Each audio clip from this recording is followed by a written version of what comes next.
né? Primeiro encontro desse ano, né?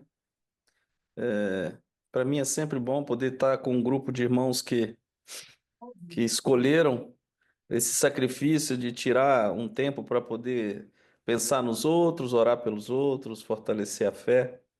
E aí a gente não pode se furtar a colaborar com esse trabalho tão bacana que vocês fazem. Eu vou dar continuidade aos nossos encontros, aquilo que cada vez mais eu tenho tido convicção. É, Tem uma coisa que eu entendo que aqui, nesse grupo de hoje de 20 pessoas, deve ser praticamente todo mundo adventista, né, Zina? Eu sei que vai ficar Sim, gravado, pastor. Sim, sim, doutor. eu sei que vai ficar gravado e que pessoas depois podem assistir, mas eu vou dizer agora que vocês entendam com nada de bairrismo religioso.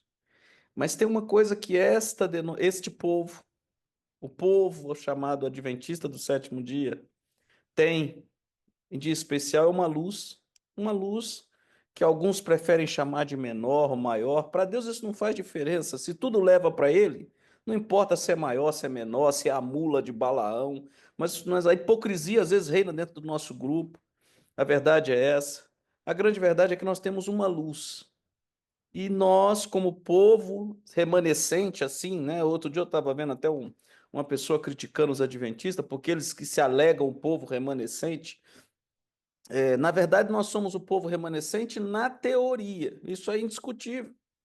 A luz que esse povo adventista tem, nenhuma outra denominação tem. Agora, nós, como povo, na prática, somos idênticos àquele povo de Israel que morreu no deserto nos 40 anos.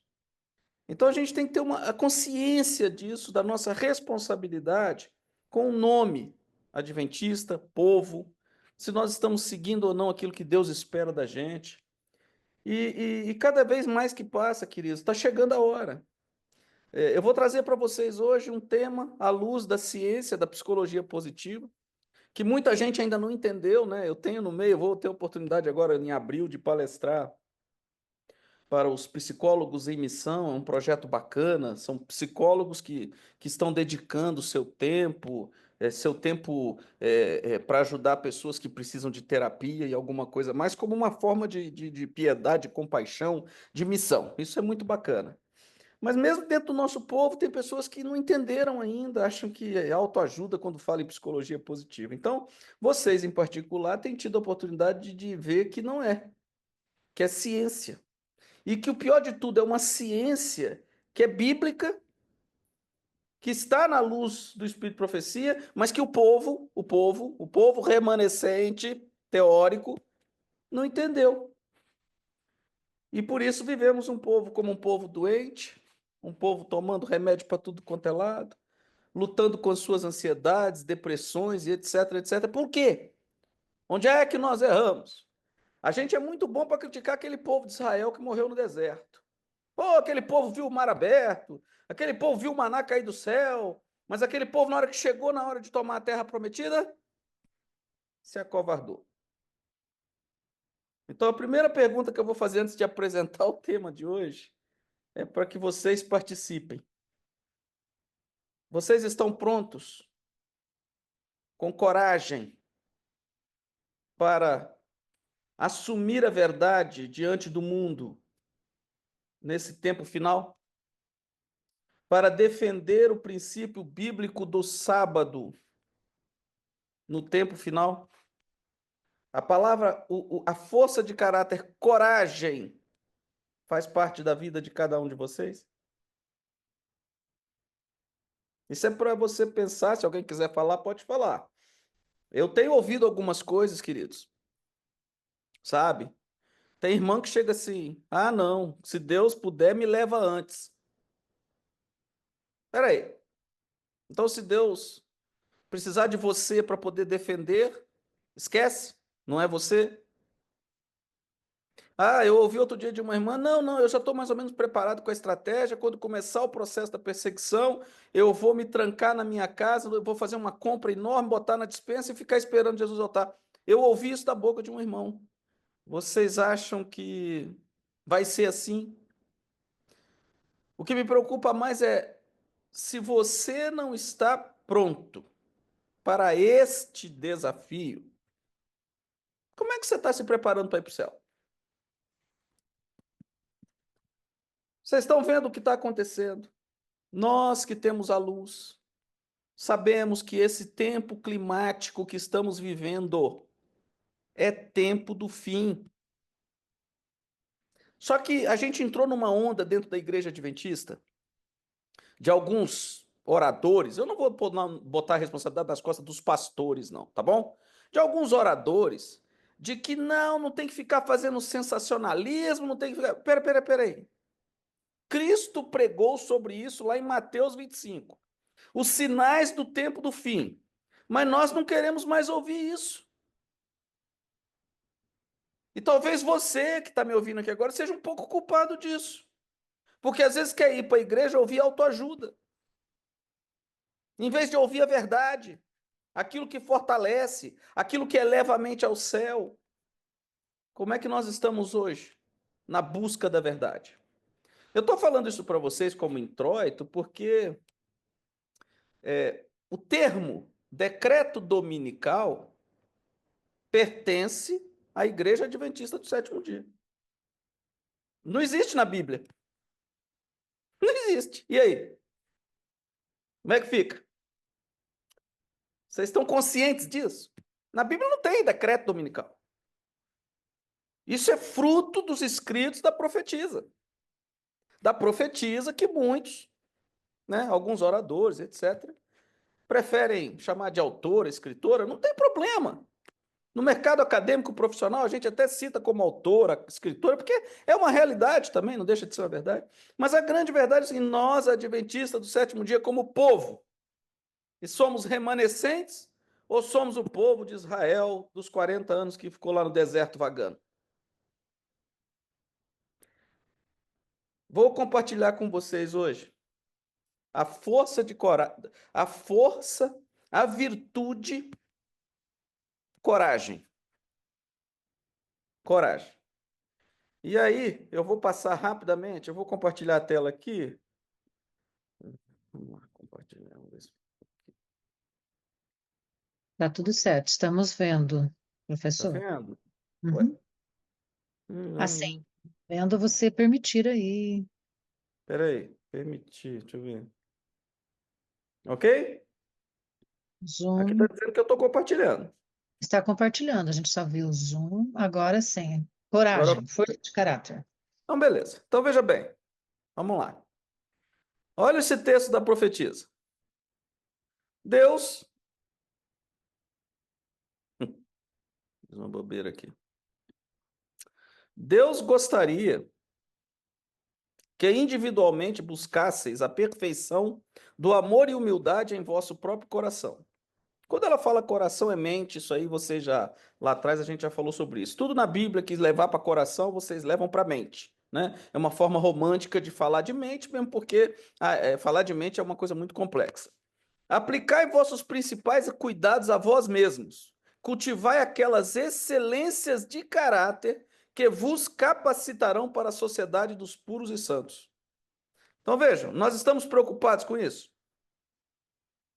Nossa vida diária, nós estamos preocupados com isso? Em cultivar as forças de caráter do céu, as virtudes celestiais que nos farão, que nos darão direito de conviver com os puros e santos. E é isso que eu tenho trabalhado com vocês nesses encontros, e é isso que a gente vai ver hoje. Mais uma delas, uma virtude, a virtude de coragem, tá? Esses dois caras, só relembrando, porque ano passado a gente falou disso. Aqui a gente tem Mark Seligman e Chris Peterson. São os dois caras que criaram o Via Caractere, o instituto que dá às pessoas condições de analisar como é que estão as suas forças de caráter, né? E olha o que esses caras, como acadêmicos, dizem. Acreditamos que as forças de caráter são a base da condição humana e que as atividades congruentes com as forças representam um caminho importante para a boa vida psicológica. Então, o papel para eles das virtudes e forças de caráter é para você ter uma vida psicológica boa, né? Mas olha o que eles dizem, né? Uma vida de qualidade não acontece simplesmente porque os 10 mandamentos estão pendurados na sala. O que faz a vida valer a pena não é efêmero, Não resulta do estímulo momentâneo dos nossos receptores sensoriais, mas é construído ao longo do tempo e desenvolvido através do cultivo das forças de caráter. Caramba, eu estou quase vendo ele falar aqui, é construída ao longo do período da santificação. Caberia aqui para nós, como termo cristão. Santificação, força de caráter, construção disso. E aí vocês se lembram, a gente teve as pesquisas que mostraram as 6 virtudes universais, e aí dentro dessas virtudes universais a gente tem as 24 forças de caráter que fortalecem essas virtudes. Então hoje nós vamos falar da coragem.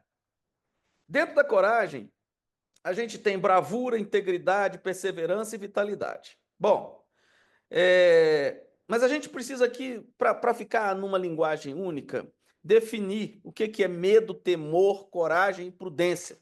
Porque muita gente confunde covardia com prudência. Essa é a verdade. Então a gente precisa, para ser um cristão lúcido, eu tenho que ter consciência daquilo, do que está acontecendo, do que eu penso e como é que eu penso, quais são as minhas convicções. Aí eu vou mostrar para vocês aqui, vou compartilhar, vamos ver se o som vai sair. 3 minutos aqui de uma entrevista do Cortella, né? Esse filósofo aí, muito querido por todo mundo, um cara que crê em Deus também, tem uma crença boa em Deus. Então, olha o que ele explica, o que é esse temor e medo, rapidamente. Tem gente que tem medo de avião. Eu tenho. Quero que o piloto tenha. Tem gente que tem medo de cobra. Eu também tenho. Mas eu não tenho pânico. Tenho só medo. Tem gente que tem medo de avião. Eu tenho. Quero que o piloto tenha. Tem gente que tem medo de cobra. Eu também tenho. Mas eu não tenho pânico. Tenho só medo. Tem gente que tem pânico de avião. Tem gente que tem pânico de livraria. Ele entra numa livraria, ele vê tanta coisa e diz, meu Deus, tem que ler tudo isso, saber tudo isso. Eu, Cortella, tenho pânico de barata. Eu não tenho medo de barata, porque não tem nexo. Você tem medo de uma coisa desse tamanho que não morde. Né? Não existe um caso na medicina que está escrito no prontuário, mordido por uma barata, né? Tomou 16 pontos. Pânico. Se aparece uma aqui agora, eu fico paralisado.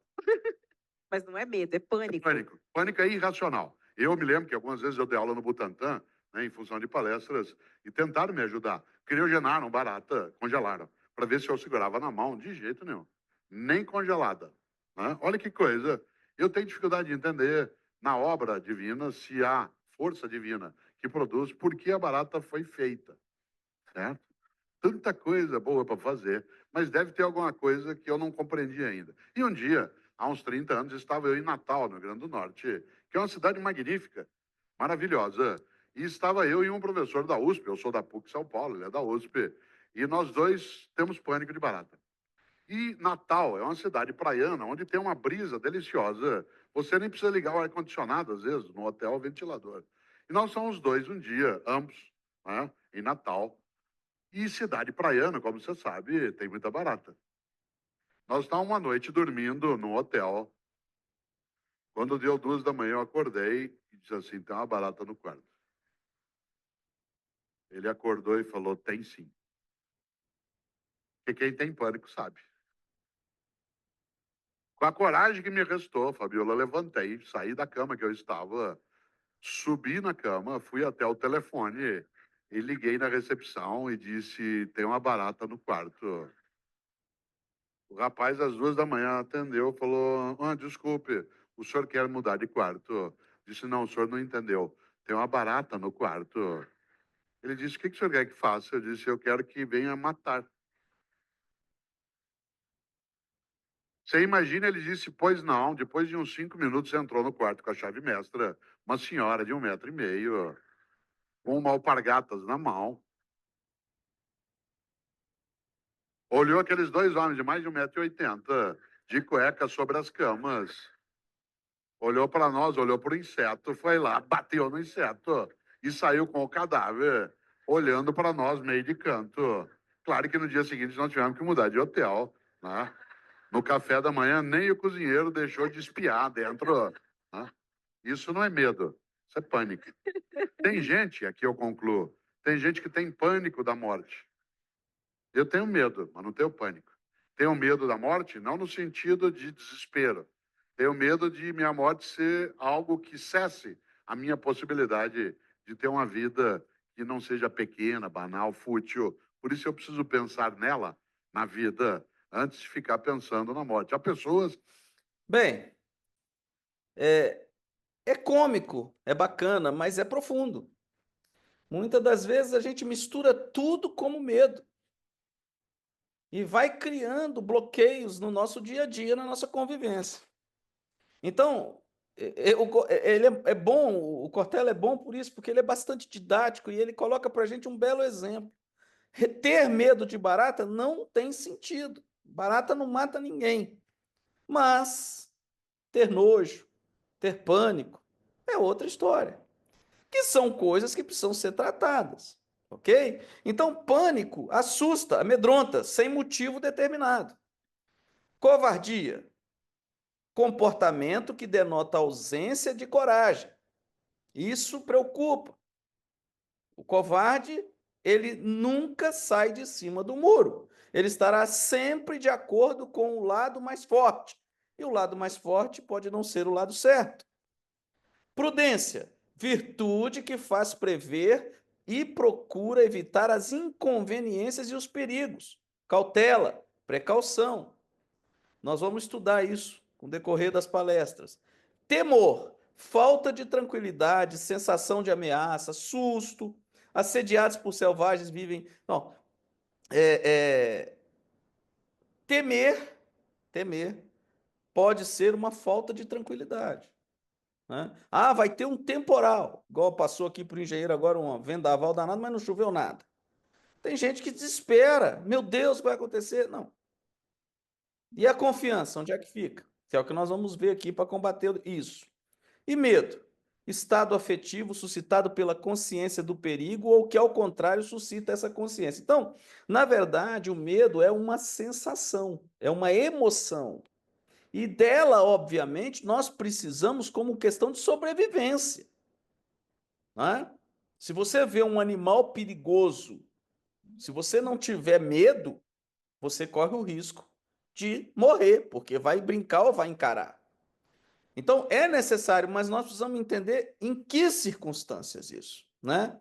Então, a palavra coragem, ela vem do latim coraticum e corage do francês, é a capacidade muitas vezes tida como virtude. Então, coragem é uma virtude reconhecida, inclusive na pesquisa da ciência da psicologia positiva, como modo de agir apesar do medo. Então, vê bem, não quer dizer que a pessoa corajosa não tenha medo. Mas diante das circunstâncias, ela precisa encarar. É encarar ou se entregar, é encarar ou morrer. E aí? Bom, se é para morrer, eu vou morrer lutando. Do temor e da intimação. Deve-se notar que coragem não significa ausência do medo, e sim ação apesar deste. O contrário da coragem é tida normalmente como covardia. Então, o que a gente tem? O homem sem temor motiva-se a ir mais além. Enfrenta os desafios com confiança e não se preocupa com o pior. O medo pode ser constante, mas o impulso o leva adiante. Coragem é a confiança que uma pessoa tem em momentos de temor ou situações difíceis. É o que o faz viver lutando e enfrentando os problemas e as barreiras que colocam medo. É a força positiva para combater momentos tenebrosos da vida. Então percebam, por que eu estou trazendo esse tema, né? Veja bem, a coragem é uma virtude que se coloca entre a covardia e a imprudência. É uma virtude, é uma sabedoria. E eu preciso desenvolvê-la, não tem outro jeito. Aí você diz, pô, sabe, mas eu nasci covarde? Não, ninguém nasceu covarde. Todos nós temos uma herança satânica, o medo. O medo. E aí, quando eu falo disso, eu sempre coloco o exemplo. A profetisa, ela teve a oportunidade de ver em visão, ela viu Lúcifer em duas situações. A primeira situação, ela viu ele imponente, com a testa alta, como líder dos anjos. E na segunda situação, ela viu ele após ser destituído do posto. E ela diz que ele estava sentado, com a testa franzida, preocupado, com medo, porque ele não sabia o que ia acontecer com ele dali para frente. Então, percebe, a nossa herança genética naturalmente é de medo. E por que ele sentiu medo? Porque ele escolheu ali se afastar do poder criador. E nós precisamos compreender isso. Então, vamos ver como é que a Bíblia sustenta isso, tá? Então, 5 textos bíblicos, porque tem centenas. Mas o tempo não permite, mas é para você depois fazer um estudo disso em casa. Veja bem, a gente tem 2 Timóteo 1,7. Pois Deus não nos deu espírito de covardia, mas de poder, de amor e de equilíbrio. Então perceba, em Deus não existe covardia. E é fácil a gente analisar isso aqui. Percebam Pedro. Quando Pedro nega a Jesus, é covardia. Mas depois ele foi capaz de ser crucificado, porque ele foi transformado. Então, enquanto natureza humana comanda, eu serei um covarde. Posso até parecer forte, mas na verdade, dentro de mim é a covardia. Tem que nascer dentro de mim o espírito do céu, a coragem pelo que é certo. Bom, no amor, 1 João 4,18. No amor não há medo. Antes, o perfeito amor lança fora o medo, porque o medo envolve castigo. E quem tem medo não está aperfeiçoado no amor. Aí, queridos, amor. Pô, mas é confuso, né? É confuso se você e eu formos usar a palavra amor pela filosofia grega. Ágape, eros e filos. Não é isso. Esse amor aqui de que está falando João é o amor de Deus, é o amor abnegado, aonde o eu morreu. Aonde morre o eu, nasce o nós. Lembram-se de Paulo? Portanto, já não sou eu mais quem vivo, mas Cristo vive em mim.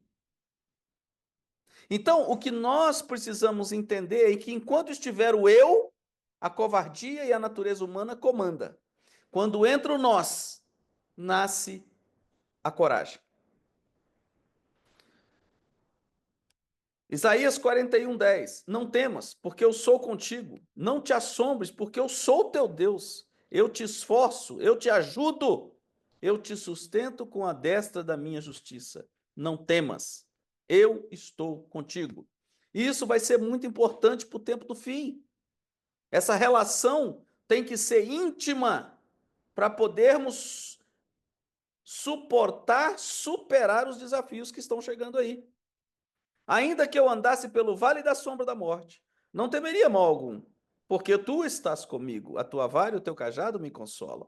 Então é fácil, né, ler isso aqui poeticamente, romanticamente, porque é bonito, mas vai estar lá na situação que ele escreveu, fugitivo, passando por desafio, encarando exércitos e etc, e perseguido. Então qual é o segredo? Não temer, porque eu sei que Deus está comigo. Busquei ao Senhor, Salmos 34:4. Busquei ao Senhor e ele me respondeu, livrou-me de todos os meus temores. Então, queridos, o grande desafio nesse tempo do fim, intimidade com Deus. Essa coragem só virá se for com ele. Ela não virá sozinho. No ego é covardia. No dia em que eu temer, hei de confiar em ti. E, na verdade, nesse tempo do fim, esse será o grande desafio.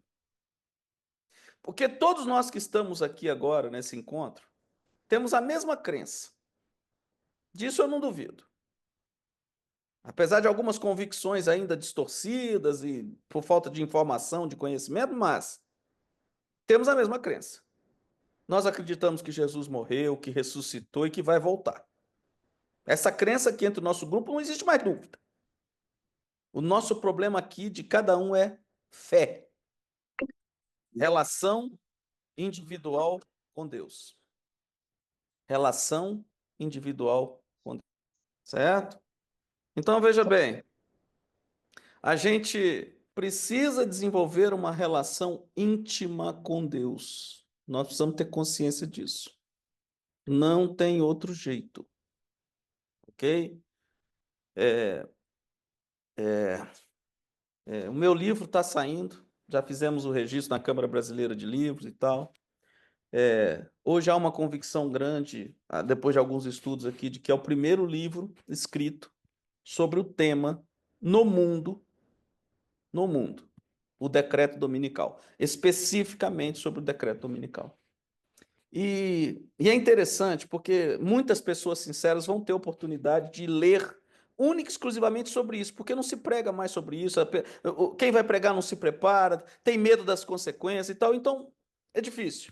Mas é importante, lá no livro vocês verão quando a autora diz, na hora da fuga, o Espírito irá conduzir individualmente. Entende a importância da relação individual com Deus?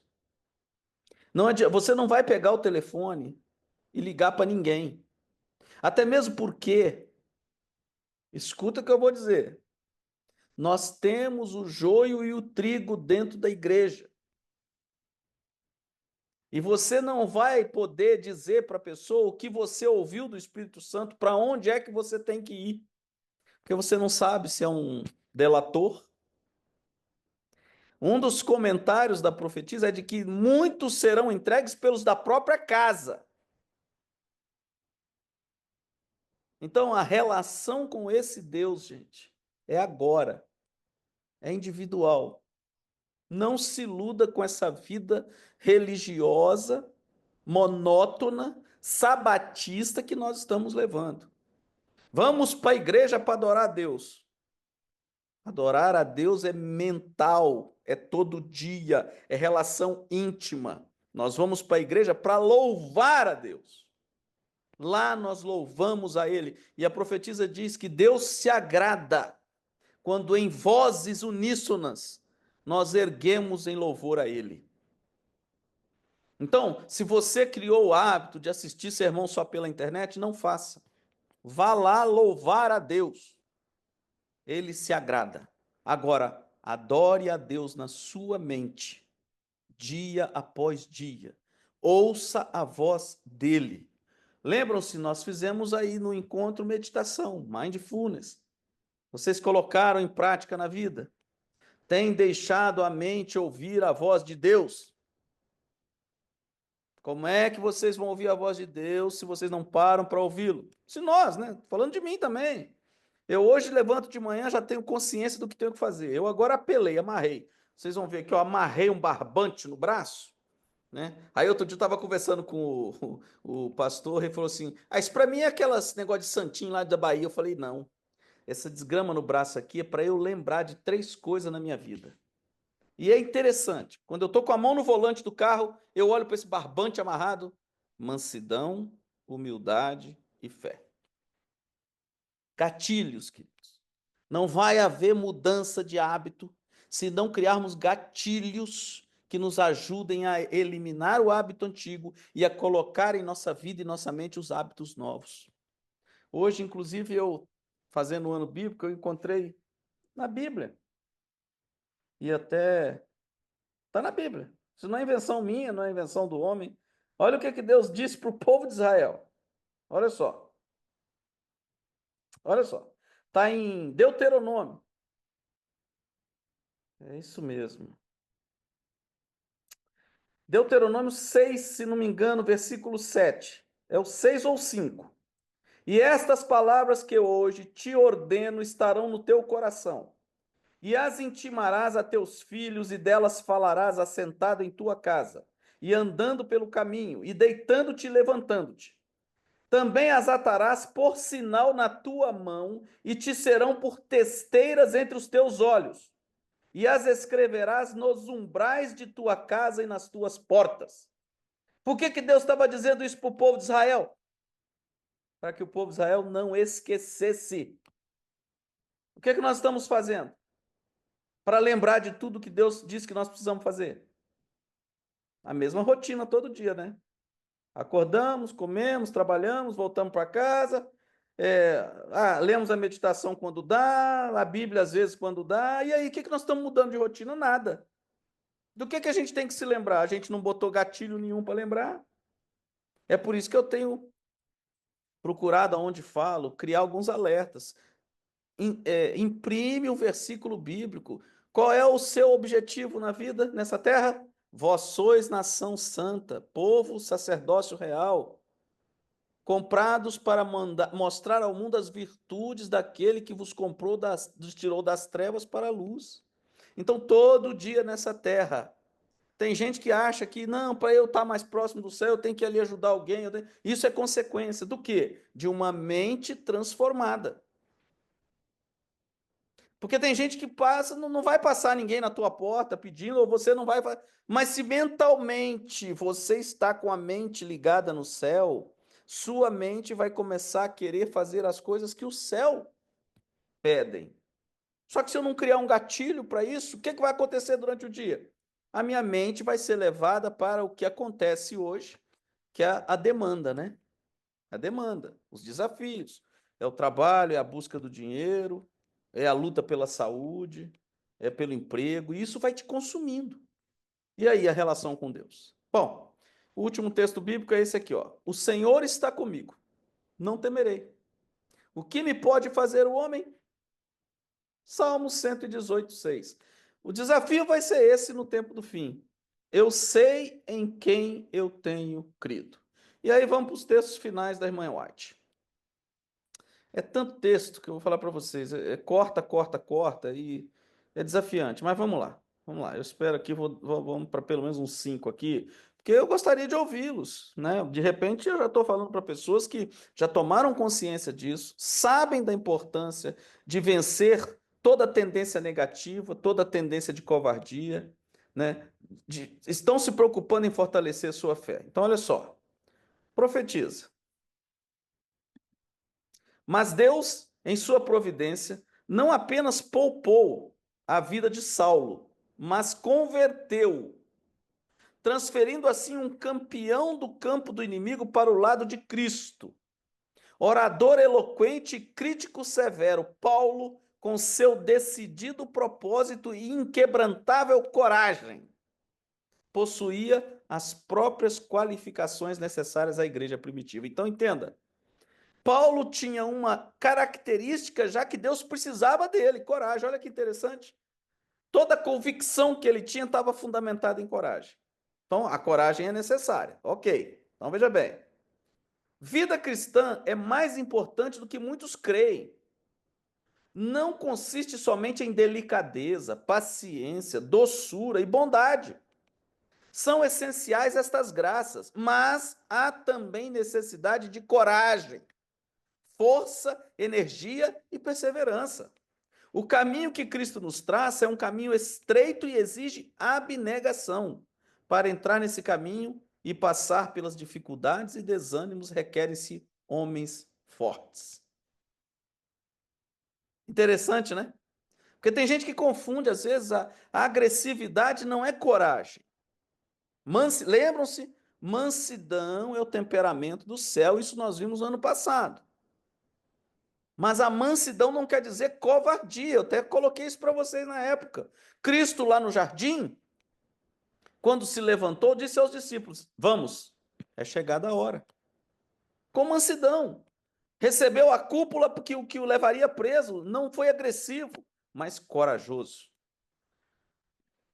Aqueles que desejam... Essa passagem anterior está no livro Atos dos Apóstolos, Ciência do Bom Viver, página 497, primeiro parágrafo. Tá? Aqueles que desejam o sucesso devem ser corajosos e otimistas. Olha que interessante. Olha a psicologia positiva aí.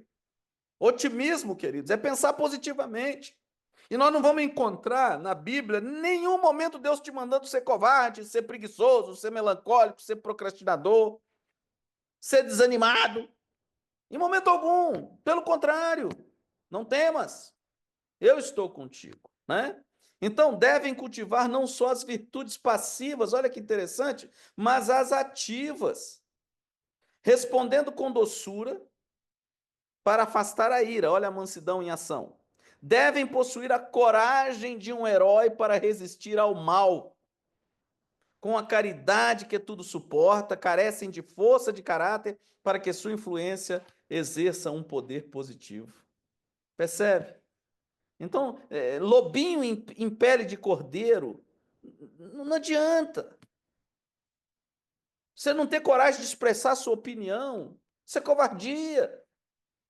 Agora, expressa a opinião com mansidão, esse é o desafio, sem agressividade. E eu tenho que tomar muito cuidado com isso, porque eu vou na linha ainda do Paulo, né? Tá dura, a transformação é uma luta, né? Se pela fé avançarmos passo a passo no caminho reto, seguindo o grande líder, a luz iluminará o nosso caminho e as circunstâncias serão de molde a remover as dificuldades. A aprovação de Deus dará esperança e anjos ministradores cooperarão conosco, trazendo luz e graça e coragem e alegria. Então percebam, é um processo que não é individualizado. Eu não, sozinho não dá, mas eu preciso de quê?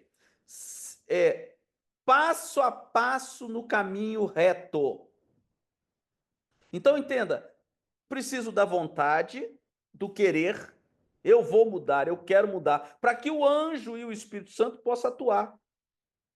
Isso não é uma coisa que cai do céu, com toque de varinha mágica. Tem que primeiro você tomar consciência, entender que isso não está certo, e aí então fazer o quê? Dar ao Espírito Santo a chance de te ajudar a vencer o temor e a covardia. As preciosas graças do Espírito Santo não se desenvolvem num momento. Coragem, fortaleza, mansidão, fé, inabalável confiança no poder de Deus para salvar são adquiridos pela experiência de anos. E aí? Estou falando para um grupo já um pouco maduro. Será que você ainda vai ter muitos anos para poder desenvolver isso aí? O que está desenvolvido disso aí? Coragem, mansidão, fé, inabalável confiança no poder de Deus para salvar. Como é que está a sua vida pessoal com Ele? Você conhece o Deus verdadeiro ou o Deus da igreja, o Deus da teoria? A profetisa chamou muito a minha atenção nisso. Né? A minha e a tua, é só você ler. De que Cristo é que você está falando, Rosário? Qual o Cristo que você conhece? Qual a sua relação com Ele? Que exemplo de Ele que você dá? Que modelo é Ele na tua atitude diária? Ele é teu mestre? O discípulo segue o mestre.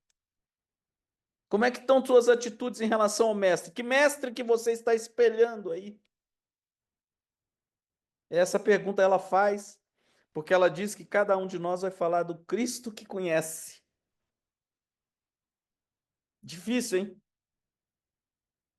Qual o momento que a gente parou para conhecer Ele? A minha angústia nesses últimos dias, queridos, é que a gente está falando só de um Cristo histórico, de um Cristo crucificado, de um Cristo que está lá no santuário engordando, fazendo julgamento. Cadê o Cristo, meu amigo? O Cristo que Paulo foi capaz de dizer: eu sei em quem eu tenho crido, porque já não sou eu mais quem vivo, mas Cristo vive em mim. Bem, vamos mais 2 textos aqui. Lembrai-vos de que quanto mais nos aproximamos do tempo da vinda de Cristo, mais fervente e firmemente devemos trabalhar, pois temos a oposição de toda a sinagoga de Satanás. Não precisamos de febril excitação, mas daquela coragem que nasce da fé genuína. A fé que ele teve, da coragem que ele teve. São necessários coragem e independência para erguer-se acima da norma religiosa do mundo cristão. Eles não seguem o exemplo do Salvador de abnegação, não fazem sacrifício, buscam constantemente esquivar-se da cruz que Cristo declara ser o sinal do discipulado. Sabe, a gente lê esse texto e tem uma tendência de levar para igrejas de outras denominações, né? Mas aqui é para mim e para você, como povo, como igreja. Não é o nome, não é igreja coletiva, Não é instituição religiosa. Aqui é para você e para mim. Porque na instituição religiosa não existe coragem. Coragem é uma atitude individual, ser humano, não é da instituição. Então, quando ela diz que são necessários coragem e independência, não é da instituição, é da pessoa, para erguer-se acima da norma religiosa do mundo cristão atual. Eles não seguem o exemplo salvador. Vê bem, abnegação. Abnegação. É muito fácil você ser um religioso hoje em dia, devolvendo o dízimo. Isso é simples. Deus já te deu, você está devolvendo. Mas do que você tem que abrir mão? É do seu ego, do seu orgulho, vaidade, para que o Espírito Santo possa trabalhar. O cristão moderno está disposto a fazer sacrifício? Qual é o sacrifício que o cristão moderno faz? Nossas igrejas estão repletas, fazem os apelos. Quantos aparecem para o sacrifício? Buscam constantemente esquivar-se da cruz. Falou em tema de dificuldade, de perseguição, de sacrifício. Não, isso não dá, já chega. Que Cristo declara ser o sinal do discipulado. Então, esse texto é muito duro e é real da nossa vida hoje como religiosa. E o último texto.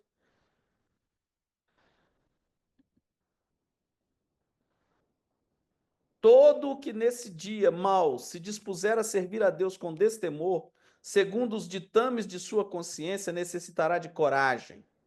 Aqui ela está falando do final. Firmeza e do conhecimento de Deus e sua palavra. Pois os que forem fiéis a Deus serão perseguidos, seus motivos impugnados, desvirtuados, seus melhores esforços e seus nomes repudiados como mal. Amém? Que essa hora chegue logo. Ou você está satisfeito com essa terra maluca? Como é que você está preparado? Quer ver Jesus voltar mesmo ou é só da boca para fora? Professor Então, Rossardi, quando é que vamos conseguir o seu livro? Quando que vai ser lançado o decreto dominical? olha só, eu estou trabalhando, tentando ver se no evento do dia 13, que vai ser o evento interno, né, da psicologia, eu consiga já ter o livro em mãos para lançar. Eu estou fazendo uma ação estratégica, eu quero levá-lo à divisão sul-americana, já conversei com o presidente da União Central, o pastor Maurício, porque eu não quero que os pastores sejam pegos de surpresa, né? Porque, afinal de contas, esse assunto é um assunto da igreja adventista. E aí Sim, vem um herege escrever sobre isso, não pega bem, né?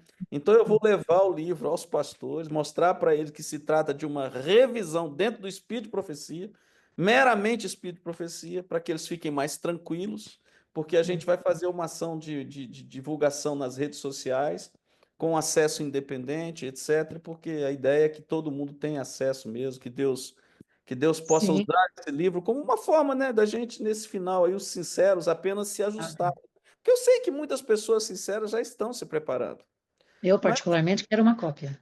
sim, todo Sim. mundo vai ter acesso, eu não tenho dúvida disso. Deus abençoou um empreendedor, um empresário, resolveu bancar o livro.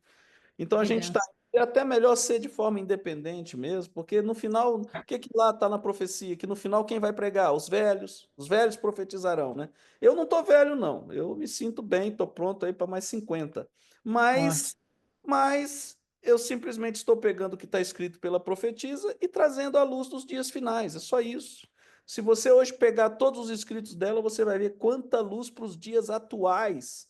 Parece que ela Sim, Parece que ela está vivendo hoje. É oxe, é tremendo, incrível, é né? tremendo. Tem coisas que não tem nem na época dela, não tinha. O que era É, uma igreja confortável e luxuosa na época dela? Alguns aqui devem ter tido a oportunidade de ir lá. Eu tive lá em Battle Creek. Pela madrugada, para uns bancos duros. Você ficar uma hora sentado, e eles ficavam, era 3 horas. Você ficar uma hora sentado, dá calo. Entendeu? Então ela estava falando de igrejas confortáveis e luxuosas, era para qual tempo? Para o dela? Não tinha ar-condicionado. Não tinha nem ventilador, queridos. Então, os escritos dela são para nós hoje. Duros, duros. Infelizmente, a gente ficou afastado disso, né? Então, a gente precisa pensar melhor de como a gente vai se preparar, ter consciência da nossa responsabilidade, né? Esse tema coragem não vem para te chamar para você sair para briga, não. Nada a ver. É mansidão o tempo inteiro, mas com coragem. Com respeito às ideias das pessoas, com respeito ao que eles não sabem. Porque é isso que faz o cristão. Quando ele vai para um debate religioso, ele tem que respeitar o não conhecimento de quem tem. E até o dele, que às vezes ele acha que ele tem e não tem. Né? Porque vocês lembram do texto da irmã White? Para que o Espírito Santo nos use na plenitude, ele precisa que estejamos em constante crescimento. Vocês estão em crescimento? Como é que se dá esse crescimento? É só lendo a Bíblia? Não. Não posso, tem que ser realista com vocês. Não. Mas não é a Bíblia. A Bíblia mostra o centro de tudo nessa terra. A razão, o modelo, Cristo. Mas ela é tão profunda que ela precisa de complementos para nos ajudar a entendê-la. Então eu E é vou muito bom ter aqui o doutor, o professor Rossard né, nos alertando, nos instigando para isso. É muito bom. E quando o professor fala, eu fico aqui escrevendo os chavões que ele está fora aqui das coisas, mas hoje, aqui a minha agenda está cheia. Mas hoje me chamou a atenção esse aqui, ó. O caminho que Cristo nos traça é um caminho estreito e exige abnegação. É isso. É isso mesmo. Não adianta, não tem outro caminho, a não ser completa abnegação. Muito bem, professor. pergunta para quem está disposto a isso hoje, Zila. Então, Não adianta a gente discutir. Vocês lembram? é, Eu já falei para vocês uma vez. tem que ter coragem, a dona Ofélia fala. Tem que estar disposto a abrir mão. Tem que tomar raiva desse mundo doido que a gente vive, mesmo que a tua vida esteja confortável nesse momento. Mantenha a mente ligada no céu. Outro dia me veio à mente o seguinte: a gente precisa ter planos, metas, planos terrenos, ok, porque a gente está aqui. Mas a nossa meta tem que ser a vida eterna. Sim. Mas o eu entra no meio, né? E daí é complicado. É muita concentração nos próprios problemas, né? Que não deixa essa abnegação acontecer. Então, que Deus nos abençoe, nos ajude, né, a termos essas virtudes, a mansidão, a humildade, né, a fé, para chegarmos lá, né, professor? Então, por favor, ore por nós, professor, que Deus tenha misericórdia de cada um aqui e que possamos merecer esse céu e estarmos preparados para esses últimos dias. Né? Ok, vamos orar. Obrigado, Pai. Podemos terminar o dia, nessa terça-feira, 18 de fevereiro de 2025, buscando conhecimento, buscando crescer. Esperamos que Teu Espírito tenha me usado, que as palavras sejam corrigidas aos ouvidos das pessoas que aqui estão, que cada um de nós possa tomar a decisão de ser instrumentos em Suas mãos, de sermos transformados, para poder, nesses tempos finais, fazermos parte do povo remanescente verdadeiro, Pai. Que Teu Espírito nos acompanhe, que Tu abençoes a cada pedido feito nesse grupo. Pessoas estão sofrendo, que elas consigam, Pai, encontrar em Ti o descanso, a paz que Tu prometestes. Nós Amém. oramos em nome do nosso Senhor Jesus. Amém. Amém. Amém.